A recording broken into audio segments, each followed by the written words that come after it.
Good morning, students. So today we are going to start cyber ethics. Already we discussed in previous videos cyber ethics, why it is needed. So now, see here, cyber ethics are the ethics or the moral principles applied to the online environment. It is the philosophic education of ethics related to computers, incorporating user behavior and what computers are programmed to do. The study of cyber ethics then extends to how computers affect individual in particular and society in general. ठीक है. So in this modern age, users have easy access to large volumes of information available anytime, anywhere, and almost for anybody. Such free availability of information and technology make a strong case for putting in place through guidelines and regulations so that users can use information safely. Governments, on their part, have enacted regulations on a timely basis, while various organizations have defined policies about cyber ethics. So, helping both the governments and the people. सी जो cyber ethics है आपका, वो एक आपका moral principles बोल सकते हैं हम उसको, कि हम इस तरीके से हमारे जो इथिक्स होते हैं, हमारी फैमिली के इथिक्स होते हैं, हमारी सोसाइटी के इथिक्स होते हैं, सेम उसी बेसिस पे आप जो है साइबर इथिक्स का भी यूज़ करें. साइबर इथिक्स भी जो है बनाए गए हैं, साइबर लॉज, साइबर इथिक्स, है ना. तो इसमें क्या होता है कि हम अगर किसी सर्वर से, इंटरनेट से हम जो है एक्सेस कर रहे हैं, कोई इन्फॉर्मेशन को जो है सर्च कर रहे हैं, या अदर थिंग्स डाउनलोड कर रहे हैं, या फिर हम किसी के लाइक फ़ोटोज़ पे कमेंट कर रहे हैं, ओके, लाइक आप सोशल नेटवर्किंग कर रहे हो, ऑनलाइन ट्रांजेक्शन्स कर रहे हो, या आप जो है नॉर्मली कुछ डाउनलोडिंग या अपलोडिंग कर रहे हैं, तो उसके कुछ नॉर्म्स हैं, कुछ रूल्स बनाए गए हैं. That is called cyber ethics हम बोल सकते हैं. प्रोटोकॉल्स अलग चीज़ है, बट साइबर इथिक्स क्या है कि हमें जब इंटरनेट यूज़ कर रहे हैं तो हमें थोड़ा सा उसको प्रॉपरली तरीके से यूज़ करना चाहिए, ना कि जो है कुछ गलत नहीं करना चाहिए. सिंपल वर्ड्स में हम बोलें तो साइबर एथिक्स क्या है, इथिक्स हैं जैसे मॉरल प्रिंसिपल्स होते हैं, और ये ऑनलाइन एनवायरनमेंट के लिए अप्लाई किए गए हैं. ठीक है. Philosophic education of ethics related to computers, तो कंप्यूटर्स से रिलेटेड कुछ एथिक्स बनाए गए हैं. इसमें क्या होता है, incorporating user behaviour and what computers are program to do, कि जो आप क्या कर रहे हैं किसी और की, लाइक अभी हम देखते हैं किसी के पिक्स पे अगर कोई बैड कमेंट कर देता है, तो वहाँ पर एक इश्यूज़ क्रिएट होता है. आपके उस बैड कमेंट से अदर पर्सन की जो है फीलिंग्स हर्ट होती हैं. ठीक है. अगर हम उसको अच्छा कमेंट कर रहे हैं तो वो गुड फील करेगा, बैड कमेंट कर रहे हैं तो वो बैड फील करेगा. ठीक है. ऐसा ही होता है अगर हम किसी ऑनलाइन ट्रांजेक्शन कर रहे हैं और हमारी जो लाइक आपकी जो पैसा है, जो अमाउंट है, अगर वो किसी और के अकाउंट में चला जाए या कुछ और इश्यूज हो जाएं, तो उस टाइप से हमें क्या करना है, उसके लिए कुछ एथिक्स बनाए गए हैं कि आपको जब इंटरनेट यूज़ करना है तो आपको एक सेफली एनवायरनमेंट मिलना चाहिए, और आपकी जो इंफॉर्मेशन की फ्री अवेलेबिलिटी है, इंटरनेट पर इंफॉर्मेशन अवेलेबल रहती है, आप इजीली उसको फाइंड आउट कर सकते हैं इंटरनेट से. हम किसी भी टॉपिक पर, किसी भी कंट्री की, किसी भी स्टेट की, किसी भी आप जो है डिस्ट्रिक्ट की, any kind of information available on internet. ठीक है. या वो मेडिसिन से रिलेटेड हो, इंजीनियरिंग से रिलेटेड हो, अदर कोर्सेज से रिलेटेड हो, आपके 10th 12th किसी भी क्लास से रिलेटेड हो, किसी भी सब्जेक्ट से रिलेटेड हो, इंटरनेट पर huge amount of data available है ना, जो हमारे लिए हेल्पफुल होता है, बट हमें उसको यूज़ करना आना चाहिए. तो यहाँ पर जो बोल रहे हैं कि साइबर इथिक्स जो है सिंपली इथिक्स हैं जिसके मॉरल प्रिंसिपल्स हम बोल सकते हैं, यह ऑनलाइन एनवायरनमेंट के लिए अप्लाई किए गए. ठीक है. इसमें क्या हो रहा है, the study of cyber ethics then extend to how computer affect individuals in particular and society in general. तो आप अगर हम इंटरनेट यूज़ कर रहे हैं या कंप्यूटर यूज़ कर रहे हैं, तो आपके उसके कुछ एथिक्स हैं, उनको फॉलो करना रहता है. उन्हीं के बेसिस पे जो हमारी मॉरल वैल्यूज़ हैं, मैंने आपको बताया अभी फैमिली की बात कर रहे थे, फैमिली या सोसाइटी में हमें पता है कि हमें जो है प्रॉपरली ड्रेस्ड अप होना है. या लाइक हम बात करें किसी के अगर फंक्शन में जाना है तो हम अच्छे से रेडी होके जाते हैं. ठीक है. उसके अलावा वहाँ पर हमारा बिहेवियर प्रॉपरली होता है कि हम जो है किसी से मैनर्स के साथ में बात करें, या हम जो है तरीके से खाना खाते हैं. सारी चीज़ें जो हमारे नॉर्मली घर में जो सिखाया जाता है वो हमारे एथिक्स बन जाते हैं कि भाई आपको कोई एल्डर आ रहा है तो उसको थोड़ा रेस्पेक्ट देनी है, ठीक है। आपको अपने बड़ों से इस तरीके से बात करनी है, आपको ऐसा करना है, घर में आपको स्लीपर जो है शू स्टैंड पे रखने हैं, बैग आपको यहाँ रखना है ना, यूनिफॉर्म्स आपको यहाँ जो है सेट करनी है। सारी चीज़ें जो हमारे घर के रूल्स होते हैं कि भाई आपको प्रॉपरली फूड अवेलेबल होते हैं, हर चीज़ हमें घर में जो है हमारे अच्छे से हमें ट्रीट किया जाता है, और हम भी फिर उसी बेसिस पे जैसे हमारे पेरेंट्स हमें सिखाते हैं हम उसी को फॉलो करते हैं, ठीक है। तो वैसे ही साइबर इथिक्स है। तो साइबर इथिक्स भी क्या है कि आपको इंटरनेट यूज़ करना है, आपको कंप्यूटर यूज़ करना है, तो आपको उनके भी कुछ रूल्स रेगुलेशंस फॉलो करने होते हैं। आप किसी की पर्सनल फाइल्स को ओपन ना करें। आप किसी के जो है इंटरनेट में अगर किसी की सोशल अकाउंट या सोशल आईडी ओपन है तो अपन उसको जो है यूज़ ना करें। ओके, तो इस टाइप से कुछ एथिक्स हैं, तो वो यहाँ पर आपको बताए गए हैं। See here, in this modern age users have easy access to large volumes of information available any time anywhere and almost for anybody, है ना। इंटरनेट पर हम large volume of information available है, हम किसी भी टाइम पे कहीं पर भी बैठे हों, है ना, किसी के लिए भी हो, किसी भी वेबसाइट से हो, हम एक्सेस कर सकते हैं। Such free availability of information and technology make a strong case for putting in place through guidelines and regulation so that users can use information safely. तो उसके लिए कुछ जो है रूल्स एंड रेगुलेशंस या गाइडलाइंस बनाए गए हैं। आप अगर इंटरनेट से कुछ इन्फॉर्मेशन एक्सेस कर रहे हैं तो मोस्टली हम उसको डाउनलोड कर सकते हैं। कोई कोई इन्फॉर्मेशन ऐसी होती हैं, कई इन्फॉर्मेशन के हम उनको डाउनलोड नहीं कर सकते, ओनली व्यू कर सकते हैं। कई इन्फॉर्मेशन ऐसी होती हैं जिन्हें हम डाउनलोड भी कर सकते हैं, व्यू भी कर सकते हैं और एडिट भी कर सकते हैं। तो उसके लिए कुछ रूल्स एंड रेगुलेशंस बनाए गए हैं, कुछ एथिक्स बनाए गए हैं।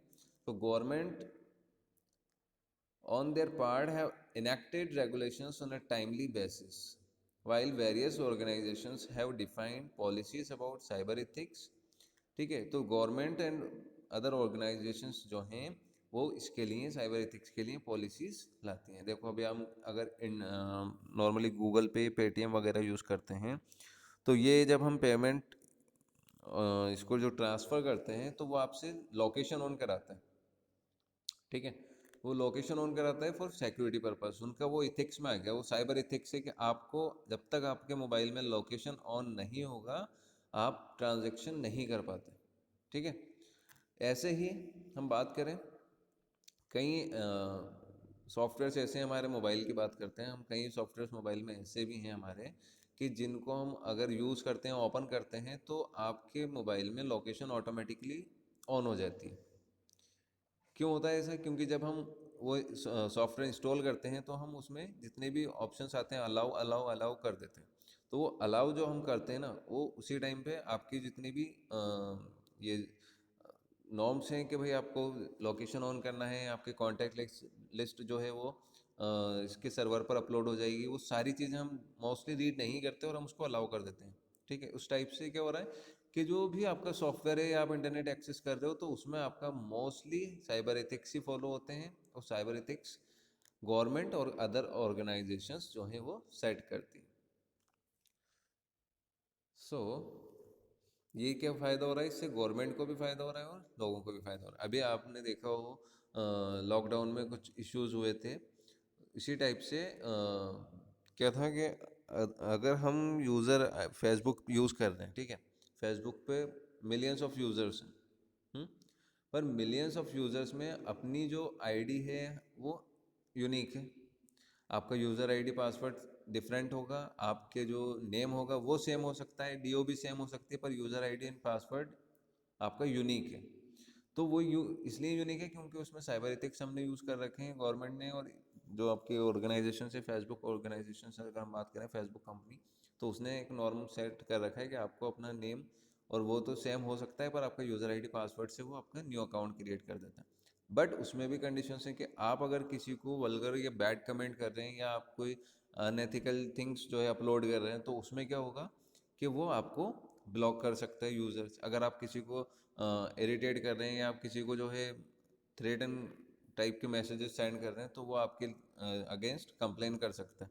तो ये सब साइबर एथिक्स में आते हैं कि हम किसी से अगर प्रॉपरली कम्युनिकेट हो रहे हैं तो आपको किस टाइप से जो है कम्युनिकेट होना चाहिए, या हम कुछ अपलोड कर रहे हैं तो वो ऑफेंसिव या मतलब जो है वल्गर काइंड्स की थिंग्स ना हो। हाँ, डाउनलोड कर रहे हैं तो आप ऐसी अदर वेबसाइट्स पे ना विजिट करें जो आपके लिए हार्मफुल हों। इस टाइप से साइबर एथिक्स बनाए गए। So the branch of ICT that allows CS cyber ethics in e-commerce। अब ऐसे ही हर कंडीशन के लिए साइबर एथिक्स हैं। तो यहाँ पर जो आपके सिलेबस में है वो है cyber ethics in e commerce. E commerce means electronic business, Snapdeal, Flipkart, Amazon. हाँ, ये जो आइटम्स हम ऑनलाइन परचेज करते हैं, ऑनलाइन शॉपिंग करते हैं, दीज काइंड्स ऑफ वेबसाइट्स और comes in e-commerce. So the branch of ICT means in information communication technology, ठीक है। तो internet communication technology that allows selling और buying things online is known as e commerce. तो ICT ने जो है selling और बाइंग चीज़ों को जो है सेल और बाई कर सकते हैं हम ऑनलाइन, तो उसके लिए हम बोलते हैं उसको e commerce. The process of buying and selling the product of और services over electronic system and using communication technology like internet is defined as e commerce. जो आपकी इंटरनेट कम्युनिकेशन टेक्नोलॉजी आईसीटी है, उसने कुछ आपके नॉर्म्स बनाए गए हैं ऑनलाइन शॉपिंग के लिए। जो हम सेल और परचेस करते हैं, आप अपने आइटम को जो है सेल भी कर सकते हो और कोई आइटम आप इंटरनेट से ऑनलाइन परचेज भी कर सकते हो, ठीक है। तो उसके लिए आपके कुछ एथिक्स बनाए गए हैं, साइबर एथिक्स बनाए गए हैं। It is generally regarded as the sales and commercial functions or e-business. Now many businesses are running online with the help of the internet। बहुत सारे ऐसे बिजनेस हैं, अभी आप देखते हैं कुछ बुटीक के हैं, कुछ जो हैं आपके ऑनलाइन इलेक्ट्रॉनिक आइटम्स हैं, आपके बाइक्स के लिए हैं। तो देयर आर लॉट ऑफ जो है बिजनेस हैं जो मोस्टली अभी इंटरनेट के थ्रू हो रहे हैं। लाइक आप बात करें फूड आइटम्स की वेबसाइट जो अभी हम यूज़ कर रहे हैं, स्विगी, जोमेटो। हाँ, तो ये क्या हो रहा है, आपका फूड आइटम्स ऑनलाइन परचेज हो रहा है, डिलीवर हो रहा है। जो आप ऑर्डर करते हैं सेम वही चीज़ आपको जो है रिसीव होती है। तो इस टाइप से क्या हो रहा है कि हर फील्ड के लिए there are lot of business that are running on the internet. So, and substantial increase has been observed in the level of trade and business conducted electronically। तो इसमें क्या हो गया, अभी इलेक्ट्रॉनिकली ई कॉमर्स के through mostly अगर हम बात करें, टोंक में रहते हैं हम, ठीक है, हम एक स्मॉल डिस्ट्रिक्ट में रहते हैं। अब इसमें क्या हो रहा है कि हमारे यहाँ पर मान लो आपकी कोई शॉप है और उस शॉप पे आपके लोकल जो हैं वही लोग आके आपसे परचेज करते हैं, ठीक है। लोकल कस्टमर्स हैं आपके। अगर आप उसी अपने जो प्रोडक्ट है उसको आप इंटरनेट पर अपलोड कर रहे हैं, तो उसकी visibility all over the world भी जा सकती है, ऑल ओवर द इंडिया भी जा सकती है, ठीक है। अब उसकी visibility all over the India है या ऑल ओवर राजस्थान है, तो आप क्या कर रहे हैं, उससे हम जो है आपके कस्टमर्स अदर स्टेट के, अदर डिस्ट्रिक्ट के, अदर लोकेशन के भी मिल रहे हैं। अभी मोस्टली क्या होता है, मान लो कोई स्मॉल आपके टाउन में स्मॉल एरिया है, उस एरिया में लोकल कस्टमर से आपके टच होते हैं, आपके लोकल कस्टमर से आपसे परचेजिंग कर रहे हैं, ठीक है। बट अगर वही चीज़ आप थोड़ा सा विजिबिलिटी बढ़ा के आप यूज़ कर रहे हैं, तो उसमें क्या होगा, अदर लोकेशन के भी न्यू कस्टमर्स आपको अवेलेबल होंगे। तो इसी वजह से जो ई कॉमर्स है ये इतना ज़्यादा पॉपुलर हुआ है कि आपका जो लोकल एरिया का जो कस्टमर है वो तो आपसे परचेस कर ही रहा है, पर आपका बिजनेस क्या हो रहा है, विजिबिलिटी बढ़ रही है उसकी और लोग उसको देख रहे हैं और आपसे परचेजिंग कर रहे हैं। तो आपका कस्टमर्स और आपका बिजनेस थोड़ा सा इंक्रीज हो रहा है। तो इस टाइप से क्या हो रहा है, इलेक्ट्रॉनिकली ई बिजनेस को थोड़ा ज़्यादा पसंद किया गया। So but e commerce not only covers buying और selling, rather a wide variety of commerce including electronic funds transfer, supply chain management, internet marketing, online transactions processing, electronic data interchange। तो there are lot of things हैं जो e commerce के अलावा और भी ऐसी चीज़ें हैं जो हम यूज़ करते हैं और उसके लिए साइबर एथिक्स बनाए गए। इलेक्ट्रॉनिक फंड ट्रांसफ़र होता है आपका, ठीक है। Supply chain management, internet marketing है। इंटरनेट मार्केटिंग में अभी जो डिजिटल मार्केटिंग आप यूज़ कर देखते हैं अपने मोबाइल पे, जो डिस्प्ले एड्स आ जाते हैं, अनवांटेड डिस्प्ले एड्स आते हैं हमारे मोबाइल पे। कोई ऐप डाउनलोड कर ली, उसके साथ में हम गेम खेल रहे हैं, कोई आपका अदर सॉफ्टवेयर है मोबाइल में, एप्लीकेशन है, उस एप्लीकेशन के साथ में वो डिस्प्ले एड्स हमारे स्क्रीन पर डिस्प्ले होते रहते हैं अनवांटेड, ठीक है। हमें उनको बाद में क्रॉस करना होता है। अगर क्रॉस ना करें और उस पर गलती से भी क्लिक कर लें तो आपको सीधे वो रिडायरेक्ट कर देते हैं उस वेबसाइट पर जिसका वो डिस्प्लेड होता है। तो उस टाइप से भी आप जो है उसके भी कुछ एथिक्स हैं। तो ये सारी चीज़ें जो हैं आपकी साइबर एथिक्स में आती हैं। देखो यहाँ पर जो हम बात कर रहे थे ई कॉमर्स ट्रांजेक्शन की, तो ई कॉमर्स ट्रांजेक्शन्स में रिक्वायरमेंट है सेफ ई कॉमर्स ट्रांजेक्शन की, ठीक है। So in addition to the benefit gained from the e-commerce branch of ICT, there are many security concerns and other issues that prevent people to take its maximum benefits. Security is an essential part of any electronic transaction that takes place over the internet. Client will lose their faith in e-business if its security is compromised. Simple words में हम बोलें तो e commerce पे अगर हम कोई purchase कर रहे हैं तो आपको ऑनलाइन ट्रांसफ़र करना होता है मनी, एंड आपकी जो बैंक इन्फॉर्मेशन होती है, आपकी एटीएम कार्ड इन्फॉर्मेशन होती है, दिस इम्पोर्टेंट इन्फॉर्मेशन जो है आपकी सिक्योर इन्फॉर्मेशन होनी चाहिए। तो ये सिक्योर इन्फॉर्मेशन अगर हम हमारी लीक हो जाए तो हमारा we are just bankrupt हो जाए आप, ठीक है। तो इसके लिए आपको क्या है, अभी हमें इतना ट्रस्ट है कि हम पेटीएम, अमेज़न हो या कुछ भी हो, हम ऑनलाइन अपना जो है कार्ड की डिटेल्स अपलोड कर देते हैं और वही डिटेल्स से आप जो है ऑनलाइन परचेजिंग कर रहे हैं, ई कॉमर्स ट्रांजेक्शन्स हम करते हैं। बट इन कंडीशन आपका मान लो अमेजन से आप परचेजिंग कर रहे हैं या पेटीएम यूज़ कर रहे हैं, गूगल पे यूज़ कर रहे हैं और इसका सर्वर हैकर्स हैक कर लें तो आपकी पर्सनल जो अकाउंट इन्फॉर्मेशन है वो पर्सनल अकाउंट इन्फॉर्मेशन लीक हो जाएगी और आपके अकाउंट से ऑल मनी शुड भी जो है गायब हो जाएगी ना। तो इस टाइप से आप क्या कर सकते हैं कि हमारा इतना ट्रस्ट है ऑनलाइन ट्रांजेक्शन पे कि अभी हम इजीली इसको एक्सेस कर रहे हैं, हम डरते नहीं। अगर हमसे कोई हमारा पर्सनल फ्रेंड भी पूछता है ना कि एटीएम का पासवर्ड बताओ, तो एक बार तो सोचना पड़ता है, ठीक है। बट हम इन सॉफ्टवेयर्स पे हम इंटरनेट पर इतना भरोसा कर रहे हैं, we are just trusting on the internet websites कि हम हमारी पर्सनल डिटेल्स ईजिली वहाँ पर पुट कर देते हैं। बट ये इन्फॉर्मेशन सिक्योर है, इसका हमें ट्रस्ट है। इसके लिए मैंने आपको बताया था HTTPS टाइप के जो प्रोटोकॉल्स हैं उसको हम देख सकते हैं ना। तो the following are some fundamentals that ensures safe electronic transactions and payments. तो यहाँ पर कुछ जो है रूल्स बनाए गए हैं जिसके थ्रू आप अपने इलेक्ट्रॉनिक ट्रांजेक्शन्स पेमेंट्स को जो है सिक्योर कर सकते हैं। इसमें सबसे पहले आता है आपका confidentiality. At the time of buying some object online, we are generally asked to enter our personal information such as name, delivery address, credit card, debit card number. No? Such information should be kept confidential and not be accessible by any unauthorized person. It should not be hacked or leaked at a time of transactions or transmission. तो confidentiality हमारी जो भी information है उसकी हमें जो है वो अदर यूज़र से हिडन रहे। तो इसके लिए कॉन्फिडेंशियलिटी टाइप का जो है साइबर एथिक्स है जिसके थ्रू आप क्या करते हैं, अगर हम ऑनलाइन ट्रांजेक्शन कर रहे हैं आप उसमें अपना नेम, डिलीवरी एड्रेस वगैरह सारी personal information, bank account details, सब चीज़ें हम उसमें ऐड करते हैं, है ना। क्रेडिट कार्ड नंबर हो, एटीएम कार्ड नंबर हो, डेबिट कार्ड हो, whatever. So such information should be kept confidential that not be accessible by any unauthorise person. कोई और उसको यूज़ नहीं कर सकता, ना वो हैक हो सकती, ना वो इन्फॉर्मेशन लीक हो सकती, ठीक है। तो ये गारंटी हमें मिलती है, so we can easily access the update और information on the server.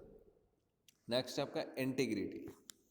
Integrity, information should not be hampered और change during its transmission over the internet. For example, if you are making a payment of 2000 rupees using your credit card or debit card, then 2000 should be deducted from your account. This information should not get changed.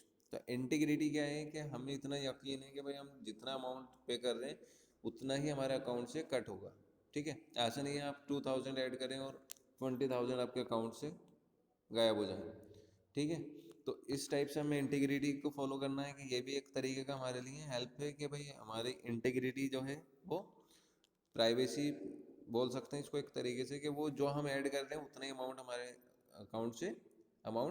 Account से जो है deduct हो रहा है। Encryption, encryption आपका important है। Encryption means क्या होता है कि हम जो इंफॉर्मेशन इंटरनेट पर किसी यूज़र्स को सेंड करते हैं, लाइक आपने कोई टेक्स्ट मैसेज है आपका या कोई लेटर है या कोई इन्फॉर्मेशन है, वो आपने इंटरनेट के थ्रू रिसीवर को सेंड किया, आपके फ्रेंड को सेंड किया। अब उस फ्रेंड तक पहुंचने में जो लाइन आपकी यूज़ कर रहे हैं आप, जो ट्रांसमिशन मीडिया होता है, जो ट्रांसमिशन लाइन है आपकी, जिस लाइन के थ्रू आपका जो मैसेज है जो ट्रैवल करता है यूज़र्स के, इस फ्रेंड को आपने सेंड करा है, तो उसमें क्या होना चाहिए कि आपके मैसेज को वो एनक्रिप्ट कर देता है। एनक्रिप्ट मीन्स जो है अदर लैंग्वेज में, ये समझ लो कि अदर लैंग्वेज में आपकी जो आपने नॉर्मल इंग्लिश में या हिंदी में मैसेज लिखा है, और वो मैसेज आपका जो है अदर टाइप के सिंबल्स में या अदर लैंग्वेज में जो है एनक्रिप्ट हो जाता है, चेंज हो जाता है। देन आफ्टर जब वो उस रिसीवर के पास में पहुंचता है तो वो क्या हो जाता है, वापस डेक्रिप्ट हो जाता है। डिक्रिप्शन एंड एनक्रिप्शन इससे ही बोला गया है कि हम जो है हमारे मैसेज को, हमारी इन्फॉर्मेशन को जब इंटरनेट पर ट्रैवल करते हैं, ट्रैवल करती है इन्फॉर्मेशन, है ना, तो वो कन्वर्ट हो जाती है अदर टाइप के सिंबल्स में या अदर लैंग्वेज में, that no one will understand easily. वो कंप्यूटर ऑटोमेटिकली जो आपके कंप्यूटर है या जो एथिक साइबर एथिक्स हैं, वो उसके थ्रू वो ऑटोमेटिकली हमारी जो भी इंफॉर्मेशन है वो चेंज हो जाती है अदर टाइप की सिंबल्स में या अदर टाइप की लैंग्वेज में। एंड जब वो रिसीवर के पास में रिसीव होती है, देन ओनली वो वापस डिक्रिप्ट हो जाती है, और वो एज इट इज़ जिस तरीके से हमने भेजा है वैसे ही वहाँ पर शो हो जाता है। So encryption means information should be encrypted and decrypted only by the authorized users. Availability. As e-commerce is a crucial branch of ICT, the information required for completing a transaction should be available on time. Delay in the availability of information may incur loss in business. यानी आप क्या कर रहे हैं, हर product आपको available है या नहीं है, वहाँ पर आप जब ऑर्डर करते हैं देन ओनली वो 5 डेज, 3 डेज, 7 डेज में आपका प्रोडक्ट आपके पास में आ जाता है। ठीक है।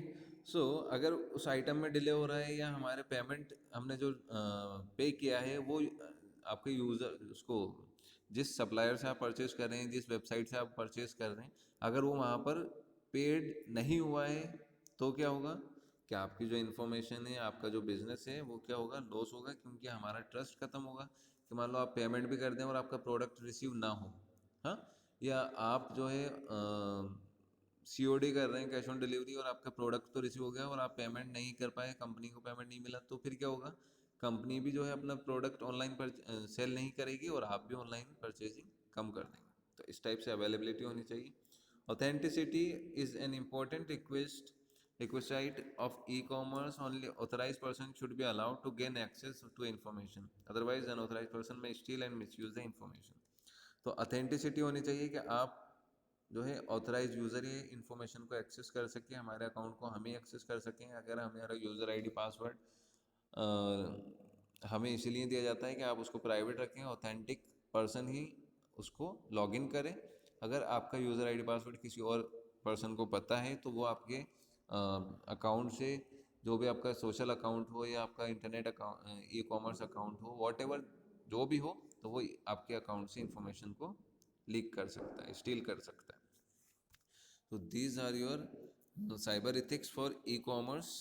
ठीक है, इसके बाद में हम कल देखेंगे measures to ensure security during e-commerce. These are very important topics, तो इसको आप अच्छे से कर लें and prepare for your test. अगर किसी को अब भी डाउट हो इन वीडियोस के बाद भी, तो आप जो है पर्सनली आके मुझे कॉल कर लें या फिर पर्सनली मिल लें। ठीक है, thank you so much, all the best all of you, study hard, सारे वीडियोस को प्रॉपरली देखें। आपके पास में बुक्स हैं, पेपर बहुत सिंपल आएगा, ओनली 50 मार्क्स का पेपर है। ठीक है, ऑलमोस्ट सिलेबस कंप्लीट है हमारा, इजीली आप कर सकते हैं पेपर, कोई इतना लेंथी पेपर नहीं है। तो इसको मैं कल एक्सप्लेन करूँगा, पेपर पैटर्न भी आपको। Thank you so much.